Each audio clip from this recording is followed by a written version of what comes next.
দেখছেন হিলি নিউজ বাংলা। এই মুহূর্তে যে বিশেষ খবরে আলোকপাত করব, বালুরঘাট পৌরসভার চেয়ারম্যান অশোক মিত্রের বিরুদ্ধে 14 কাউন্সিলরের অনাস্থা। ঘটনায় জেলা রাজনীতিতে তীব্র চাপানুতর। বালুরঘাট পৌরসভায় চেয়ারম্যান অশোক মিত্রের বিরুদ্ধে অনাস্থা প্রস্তাবকে ঘিরে জেলা রাজনীতিতে তীব্র চাঞ্চল্য সৃষ্টি হয়েছে। শুক্রবার শাসক দলের 14 জন কাউন্সিলর একত্রিত হয়ে চেয়ারম্যানের বিরুদ্ধে অনাস্থা প্রস্তাব এনে সেই সংক্রান্ত চিঠি বালুরঘাট মহকুমা শাসকের দপ্তরে জমা দেন।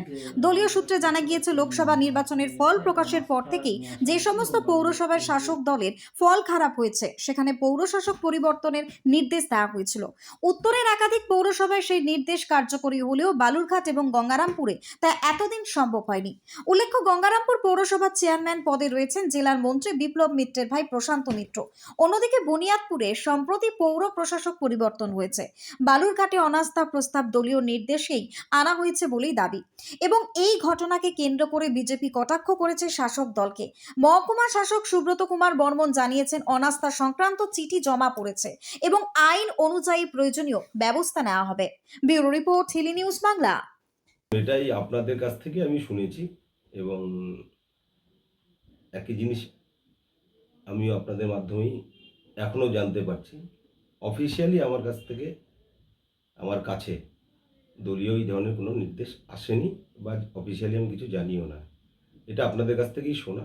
আমার মনে হয় কারো ব্যক্তি স্বার্থ চরিতার্থ করার জন্য হয়তো ভুল বুঝিয়ে কাউকে এগুলো করতে পারেন।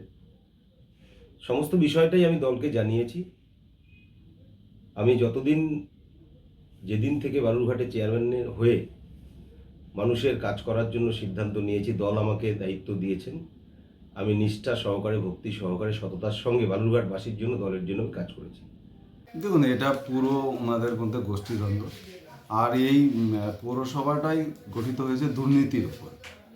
পৌরসভা গঠনের পর সরকারি ডকুমেন্টসের কাগজপত্রে আগুন লেগে যাওয়া, এটা পৌরসভার যারা নির্বাচিত জনপ্রতিনিধি তাদের এটা হতে পারে, তাদেরই তত্ত্বাবধানে এই কাজটা হয়েছে। এইভাবে পৌরসভার যে বিভিন্ন দস্তাবেজ নষ্ট করে দেওয়া, একাধিক দুর্নীতি আমরা দেখেছি। এর আগে ঘড়ি কেলেঙ্কারি সহ একাধিক কেলেঙ্কারি হয়েছে। মনে হয় এনাদের ভাগবাটারা মন্ত্রীর বাড়িতে বা বিভিন্ন নেতাদের বাড়িতে ঠিকঠাক ভাগবাটারা নিয়ে একটা ঝামেলা আছে, সেই জন্য এরা অনাস্থা এনেছে। বলতে পারবো না, তবে এরকম একটা কানাঘুষা আপনাদের সংবাদপত্রের মাধ্যমে আমরা সোশ্যাল মিডিয়ার মাধ্যমে জেনেছি। খোঁজ খবর রাখছি, নজর রাখছি। আমি ঊর্ধ্বতন কর্তৃপক্ষের সঙ্গে কথা বলবো, রাজ্য নেতৃত্বের সঙ্গে কথা বলবো।